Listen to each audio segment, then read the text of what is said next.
Hello, 6th grade. Today for this video we are going to be doing solving equations or solving one-step equations.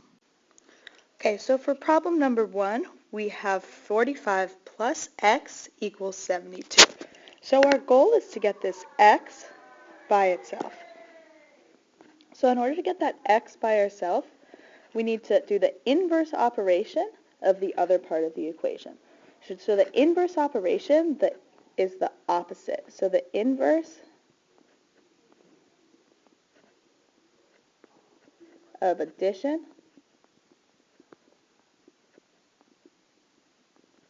is subtraction. Sorry, that's a little messy, but that should say the inverse of addition is subtraction.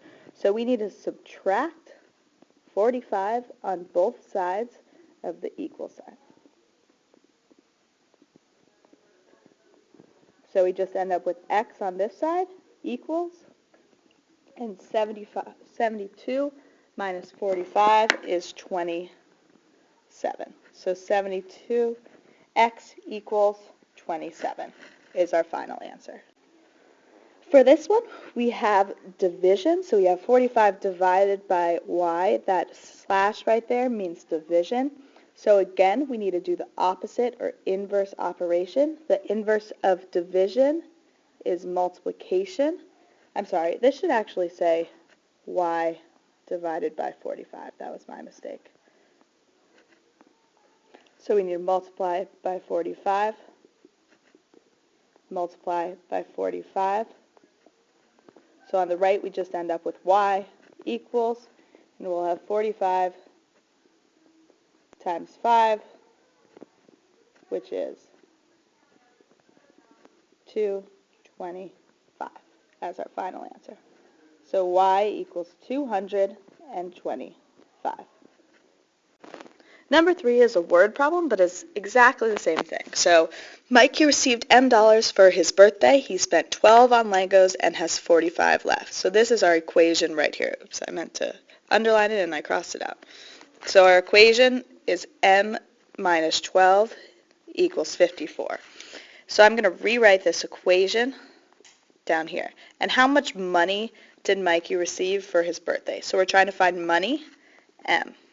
Again, we need to do the inverse of an operation. The inverse of subtraction is addition. And then so we have 54 plus 12, which equals 66. Lastly, for this problem, we have what is the value of x in the equation 3/10 x equals 12. We have two options. We can substitute for x or we can solve for x. I'm just going to solve for x because I think it's actually quicker. So we have 3/10 x equals 12. We can divide by 3/10 on both sides because the inverse of multiplication is division. And then if we divide 12 by 3/10, move that decimal once, put a decimal here, move it over once, add a 0. Oops, put the decimal in the wrong place up top, move the decimal up top, and we will end up with 3 goes into 120, 40 times. So x equals 40.